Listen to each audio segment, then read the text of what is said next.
이밤 주신 에베소서 4장 13절 16절의 말씀으로 에베소서 강의 17번째 시간 강의 말씀 듣도록 하겠습니다. 지금도 가끔 개그 프로그램이나 혹은 예능 프로그램에 등장하는 사람들이 자주 사용하고 있는 허무 개그가 있습니다. 그 내용은 나폴레옹의 이야기입니다. 나폴레옹이 알프스 산맥을 넘어서 다른 나라를 정복하기 위해서 눈보라를 뚫고 10만 명의 군사와 함께 전진하고 있었습니다. 드디어 적들이 진치고 있다라고 여겼던 그 산을 만났다고 여긴 나폴레옹이 전군을 향하여 명령합니다. 저 산을 점령하라. 그렇게 명령에 따라서 죽을 힘을 다해서 적을 향해 달려간 군사들이 마주한 것은 어떤 군사시설도 없고 군인도 볼 수 없는 그냥 산이었습니다. 이것을 본 나폴레옹이 뭐라고 이야기했을까요? 이 산이 아닌가 봐. 그 말에 기가 차서 5만 명의 병사가 죽고 말았습니다. 이제 남아있는 5만 명의 병사를 이끌고 저 산이 적들이 진을 치고 있는 산이라고 여긴 나폴레옹이 또 명령합니다. 저 산을 점령하라. 그래서 병사들이 또 죽을 힘을 다해서 산에 올랐는데 역시 빈 산뿐이었습니다. 그러자 나폴레옹이 말합니다. 이 산도 아니고 저 산이었나 보다. 이 말에 더 기가 막힌 5만 명의 병사가 다 죽고 말았습니다. 아무런 사전 준비도 없이 그냥 느낌으로 전쟁을 수행하는 지도자를 풍자한 개그라 할 수 있습니다. 우린 지난주에 건국전쟁이라는 영화를 보게 되었습니다. 초대 대통령이었던 이스만 박사의 일대기를 조명한 영화인데 영화를 보는 동안 지금까지 얼마나 잘못된 역사를 진짜 역사인 듯이 배우고 이승만 박사를 오해하며 살았는지 왜 다른 책들을 통해서 이러한 사실을 확인해 보려고 하지도 않았을까 하는 후회가 들었습니다.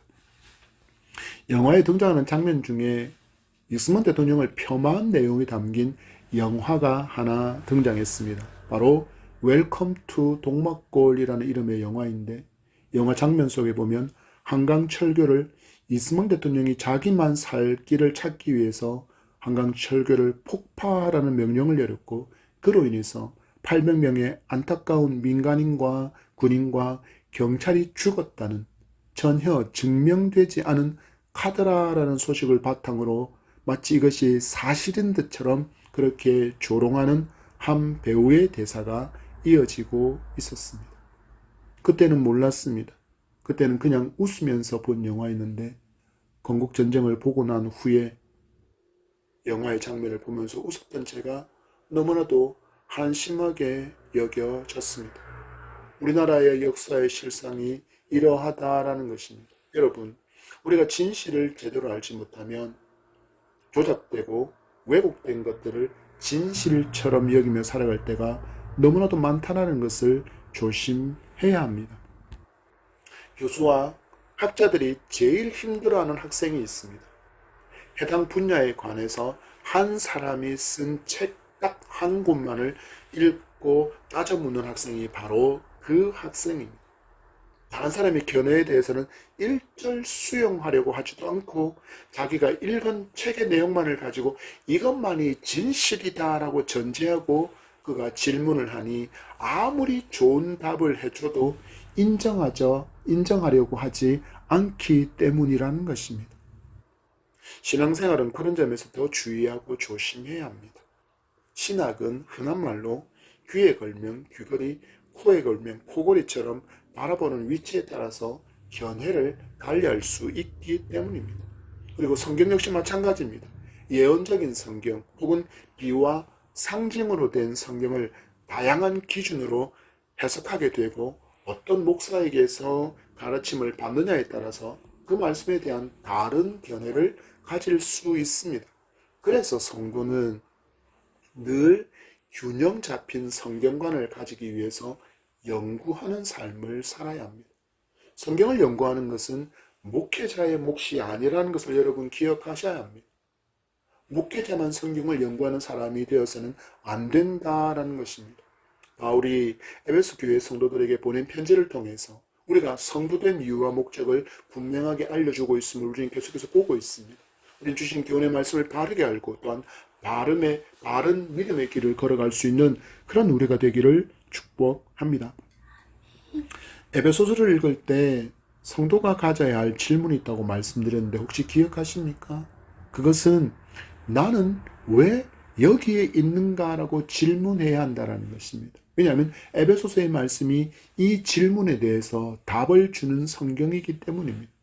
나의 존재 이유에 대해서 분명하게 알려주는 성경이 에베소서이기 때문에 우리는 말씀 앞에 섰을 때 나는 왜 여기에 있는가에 초점을 맞추고 말씀을 넣으면 더 큰 은혜가 될 것이며 나의 존재 목적을 분명하게 알 수 있게 될 것입니다.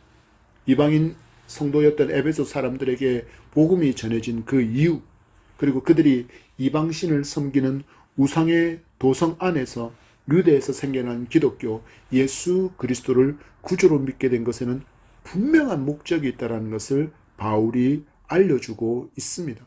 여러분, 성도도 마찬가지입니다. 성도는 그냥 우연히 예수님을 구주로 믿게 된 것이 아닙니다. 그리고 우연히 우리는 21세기에 대한민국에서 태어난 것이 아님을 우리는 분명하게 알 때 성도는 성도다운 삶을 살아갈 수 있습니다.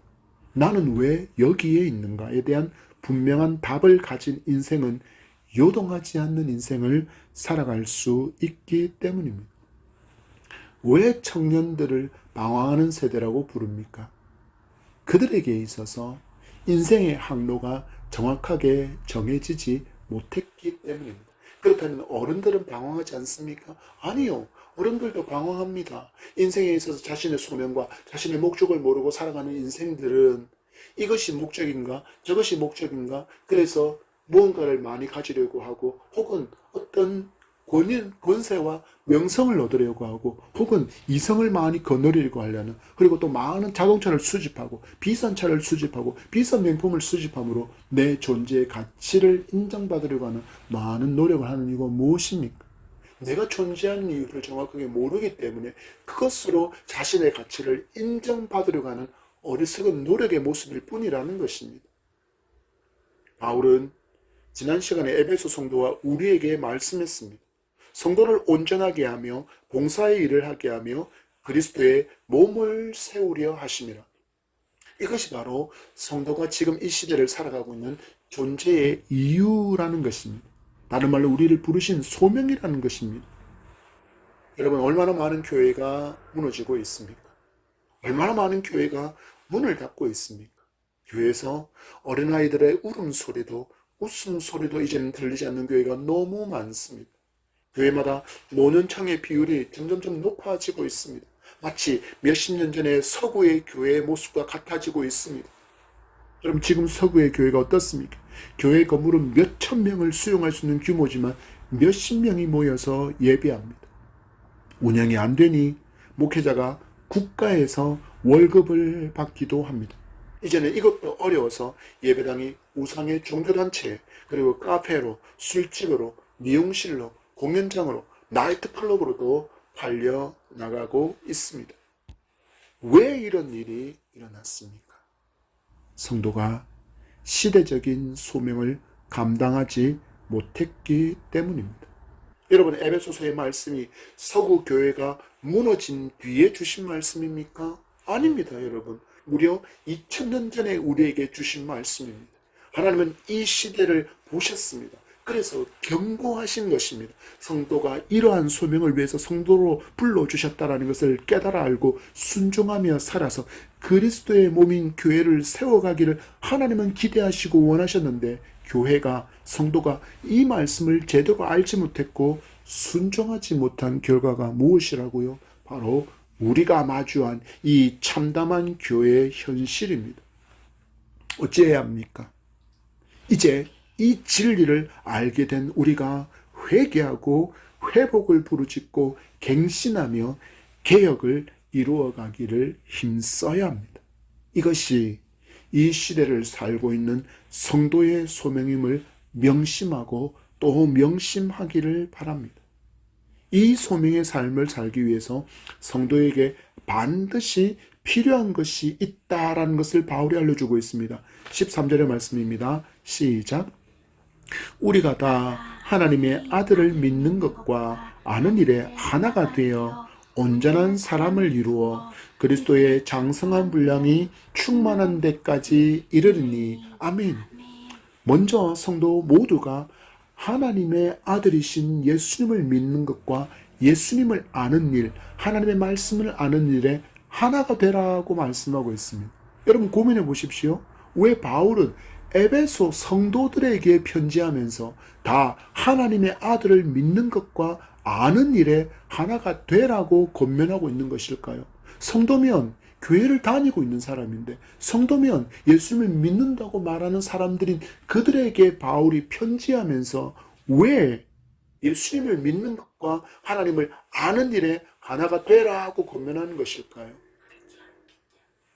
교회를 다니기는 다니는데 예수님을 믿지 않는 사람, 교회를 다니는데 예수님을 알지 못하는 사람, 그들이 교회 안에 있다라는 것입니다. 교회는 다니지만 예수님을 믿지 않는 사람 많습니다. 교회는 다니지만 예수님을 알지 못하는 사람은 더 많습니다. 이것이 교회의 심각한 문제입니다. 주님이 말씀하신 것처럼 분명히 교회 안에도 알곡과 가라지가 있기 때문입니다. 많은 사람이 예배에 참석해서 설교를 듣고 하지만 그들의 마음에 말씀이 들어가지를 않는 닫혀버린 마음으로 그곳에 앉아있는 경우가 너무나도 많다라는 것입니다. 왜 그럴까요? 왜 그럴까요? 한 예능 프로그램에서 1박 2일의 여정으로 전라도로 여행을 가게 되었습니다. 여행지에서 굴비에 관련된 유래와 정보를 한 사람이 다른 사람들에게 열심히 설명해 주었습니다. 그것도 두세 번에 걸쳐서 열심히 설명해 주었습니다. 그리고 다음 날 이 굴비에 관련된 문제를 풀게 되었는데 문제를 받은 사람들의 반응이 엇갈립니다.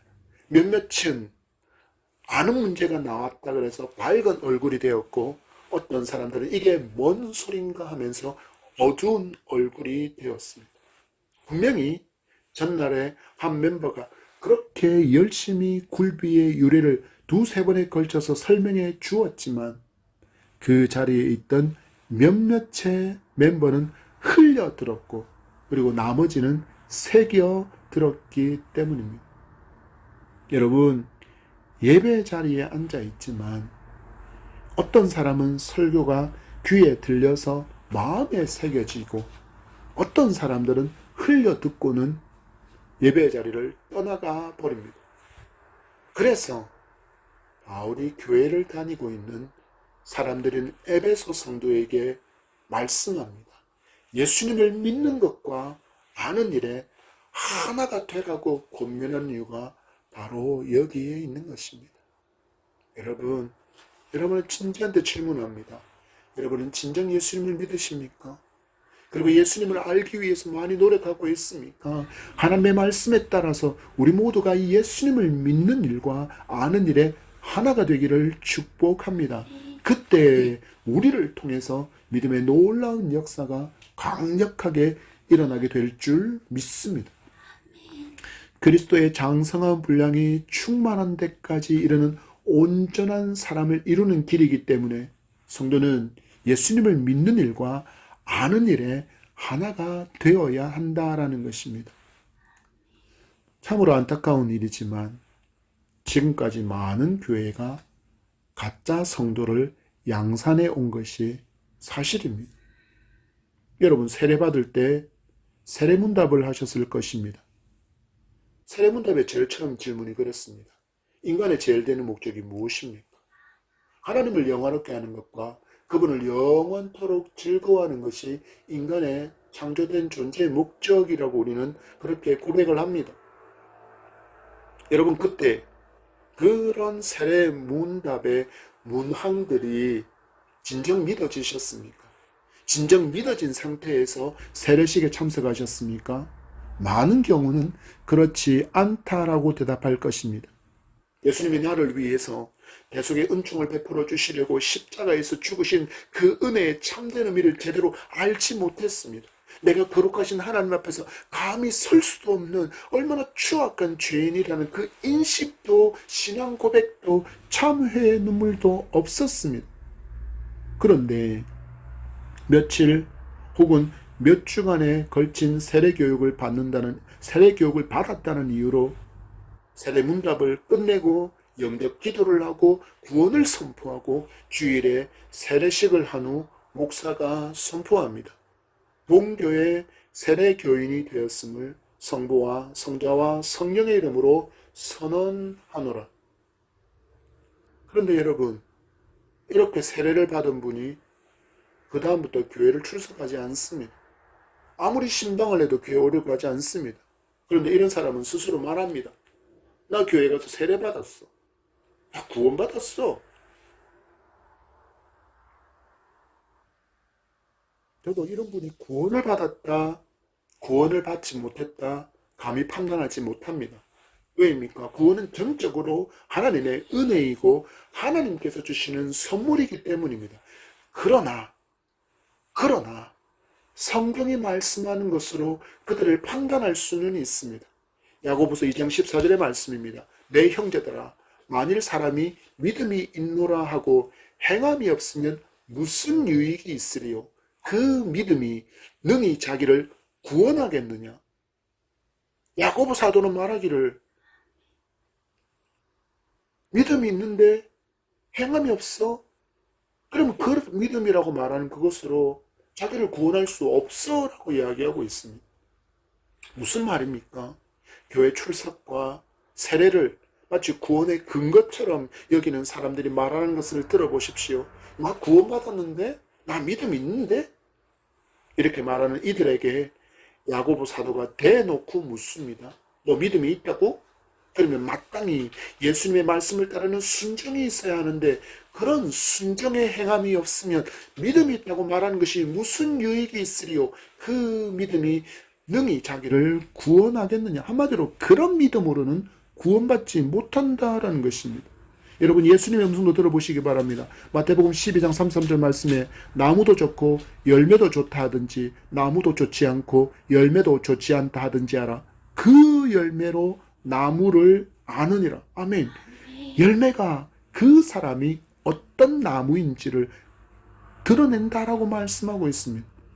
요한복음 15장 5절 말씀은 나는 포도나무요 너희는 가지라. 그가 내 안에 내가 그 안에 거하면 사람이 열매를 많이 맺나니 나를 떠나서는 너희가 아무것도 할 수 없습니다. 아멘.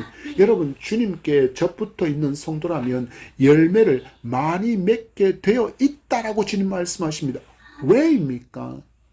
우리가 접붙어 있는 포도나무이신 주님께서 무한한 능력의 주인이시고 모든 성도를 통해서 풍성한 열매를 맺게 하실 수 있는 무한한 영양분을 공급해 주실 수 있는 전능의 하나님, 창조의 하나님이시기 때문입니다. 이런 주님께 접붙여진 성도라면 주님을 믿고 아는 일에 하나가 되고 온전한 사람을 이루어 그리스도의 장성한 분량이 충만한 데까지 이르게 됩니다. 시간이 지날수록 주님을 닮음이 그의 삶에서 드러나고 점점 더 주님을 많이 닮아가는 모습을 알게 된다라는 것입니다. 그러면서 지금까지 나를 유익하게 하고 내 미래를 보장해 줄 것이라 보장해주는 좋은 것이라고 여기던 세상의 모든 것을 향하여 배설물로 여기게 되고 오직 주님만을 구하며 살게 된다라는 것입니다. 이런 믿음의 삶이 내가 구원받은 하나님의 사람이라는 것을 증명해 주는 것입니다. 여러분 교회만 다니지 마십시오. 교회 안에 머물러 있기에 내가 교회에서 이런 직분을 받아서 섬기고 있기에 나는 구원받았다라고 여기지 마십시오. 구원은 분명히 내가 죄인임을 시인하고 이 죄는 오직 예수 그리스도께서 십자가로 보여주신 그 구속의 은총을 통해서 사죄함을 받을 수 있고 이 모든 구속을 이루신 예수님만을 나의 구주로 믿을 때 은혜의 선물로 받습니다. 오직 믿음으로만 우리는 구원을 받습니다. 그러나 구원받은 믿음의 사람에게는 분명한 삶의 열매가 맺혀져야 한다는 것을 여러분 말씀이 우리에게 말하고 있음을 여러분 기억하셔야 합니다. 여러분, 그렇고 이건 자동적으로 일어나는 일이 아닙니다. 예수님을 믿은 후에 내 삶 가운데 이 모든 성장이 자연스럽게 자동적으로 일어나지 않는다라는 것입니다. 무엇이 필요합니까? 많은 수고와 많은 노력이 반드시 뒤따라야 합니다. 이 수고와 노력을 이 시대를 살고 있는 목사도 성도도 너무 등한시하며 살고 있다는 것을 회개하고 또 여러분 회개해야 합니다. 아무런 공로 없이 은혜로 받은 선물이 구원이지만 이 구원을 우리에게 주시기 위해서 하나님의 독생자 예수님께서 십자가에서 죽으셨습니다. 우리의 구원을 위해서 하나님께서 치르신 값은 독생자의 죽음이었습니다. 이처럼 놀라운 은혜를 입은 성도가 가만히 예배에만 참석하는 것으로 만족할 수 있을까요? 아니요, 그럴 수 없습니다.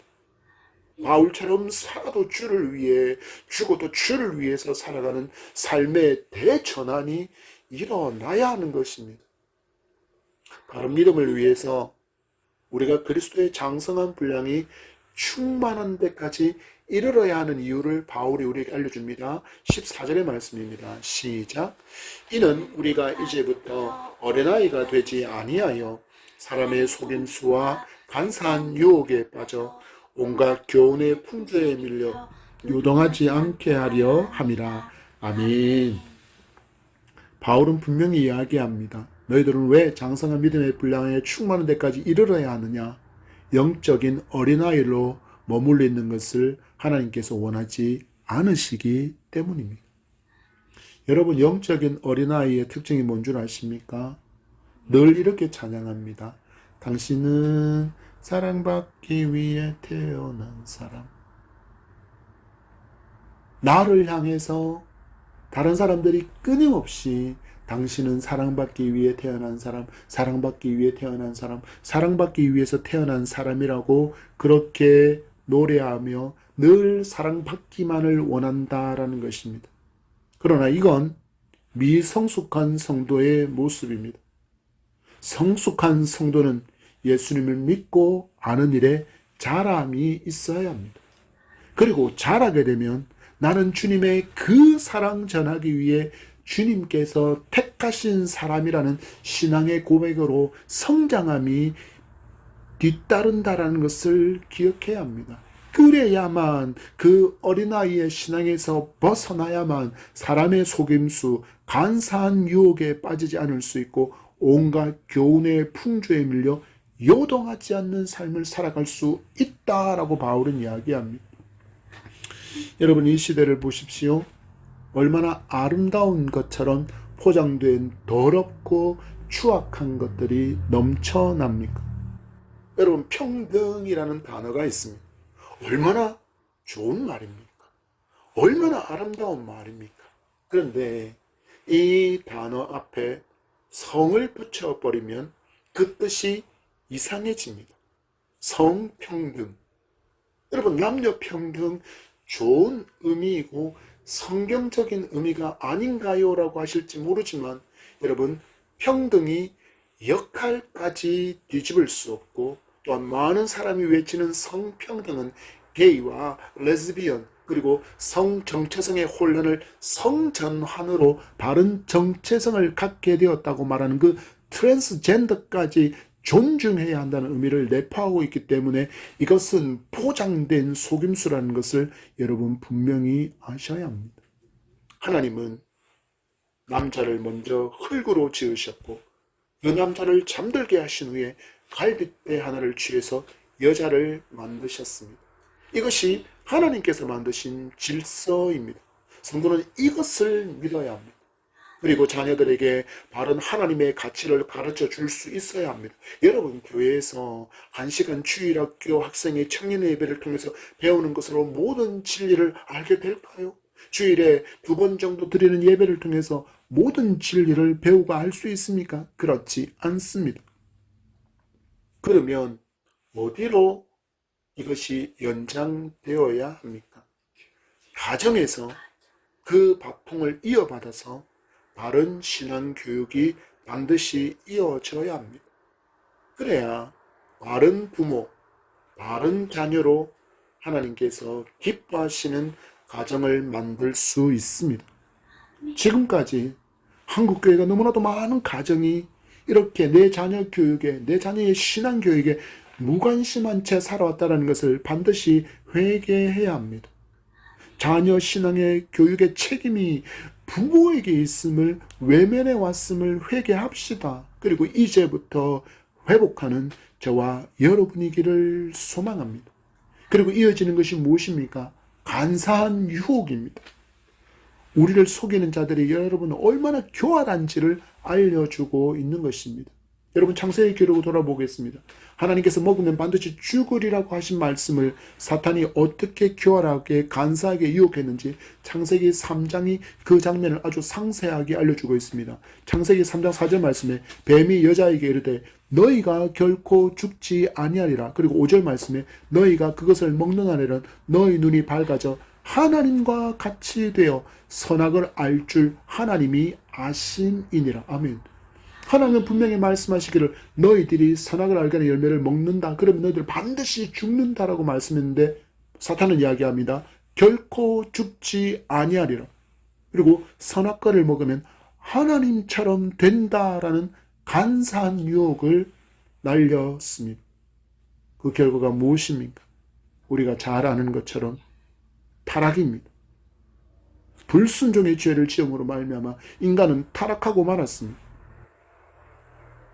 이렇게 마귀는 성도를 인간을 간사한 유혹으로 또한 교활함으로 인해서 하나님을 무시하게 만듭니다.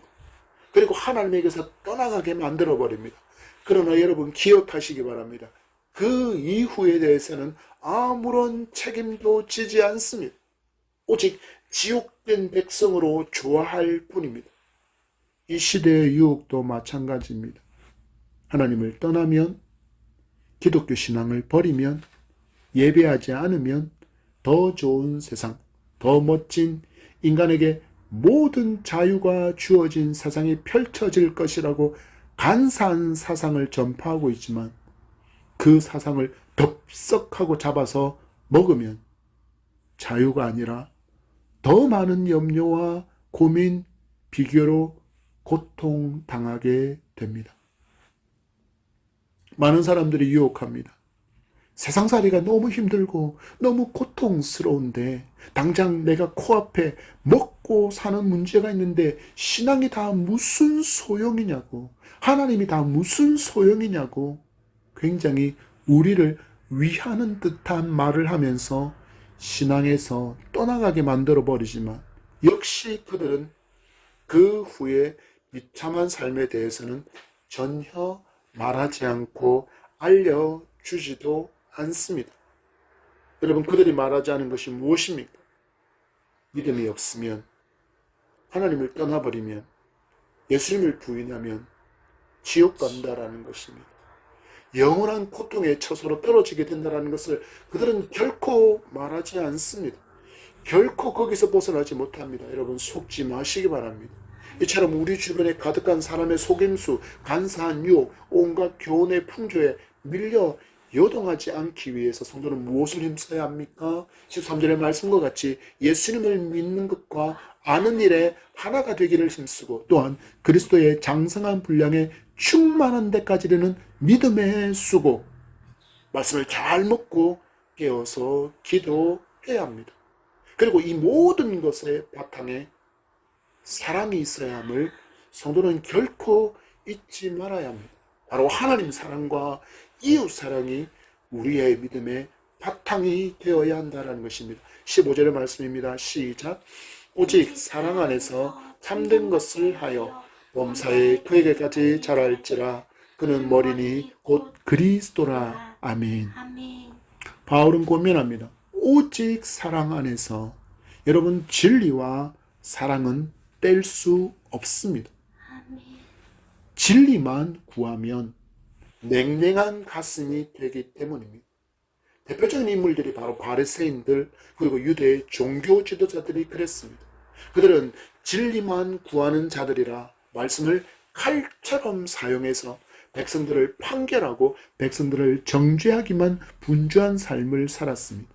그러니 주님께서 병든 자를 고치고 죽은 자를 살릴 대로 칼로 판단하고 정죄하기에 바빠서는 그 병든 자들이, 그 죽은 자가 살아나고 고침받는 것을 기뻐하지도 또한 함께 즐거워하지도 않았습니다.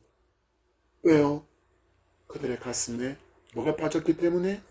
하나님 사랑과 이웃 사랑이 빠져버렸기 때문입니다. 여러분, 우리도 마찬가지입니다.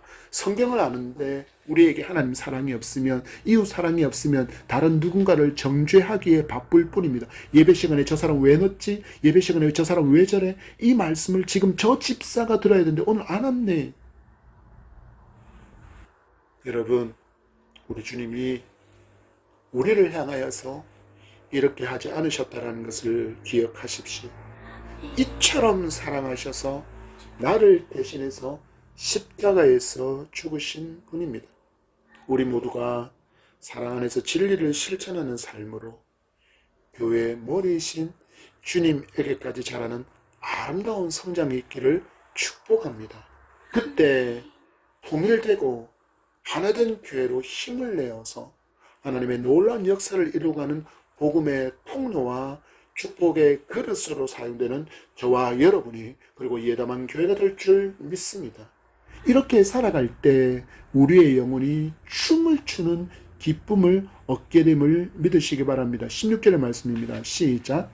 그에게서 온몸이 각 마디를 통하여 도움을 받음으로 연결되고 결합되어 각 지체의 분량대로 역사하여 그 몸을 자라게 하며 사랑 안에서 스스로 세우느니라.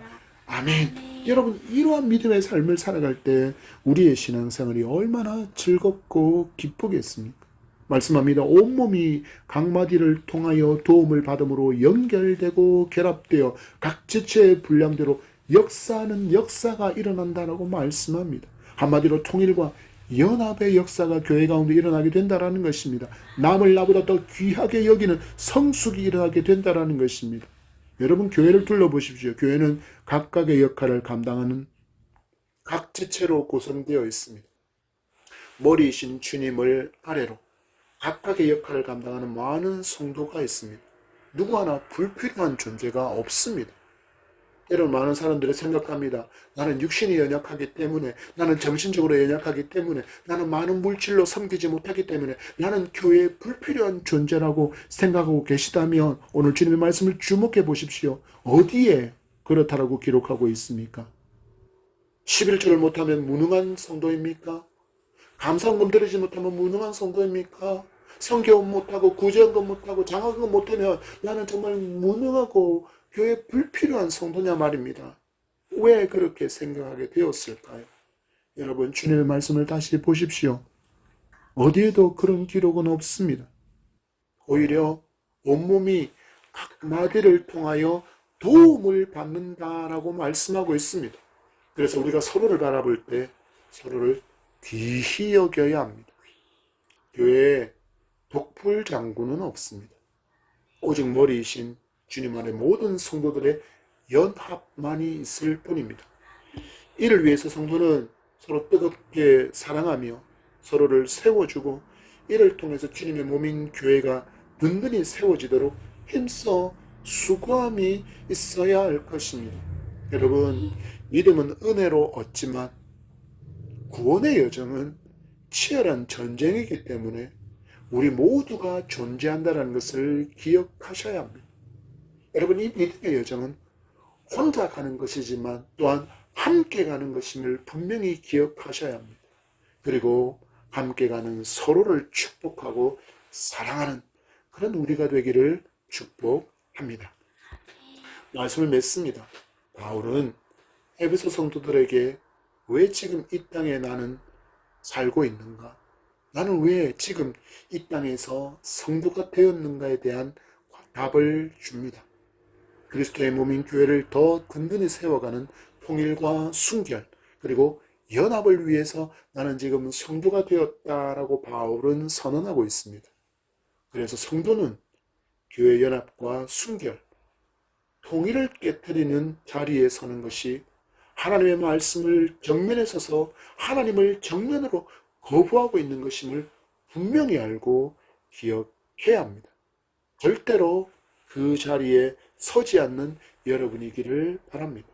성도는 교회 통일과 순결, 연합을 위해서 예수를 믿고 아는 일에 최선을 다해야 합니다. 또한 성숙한 성도로 그리스도를 닮아감이 반드시 드러나는 삶을 살아야 한다라고 말씀하는 것을 오늘 말씀을 통해 들었습니다. 이를 위해서 우리 서로 뜨겁게 사랑합시다. 이를 통해서 우리는 서로가 서로에게 좋은 동력자로 세워져 갈 수 있습니다. 여러분, 믿음 안에서 우리에게는 좋은 형제, 좋은 자매가 생겼습니다. 너무나도 소중한 존재입니다. 사랑 안에서 함께 그리스도의 몸인 교회를 든든히 세워가는 그런 우리 모두가 되기를 간절히 소망하며 축복합니다.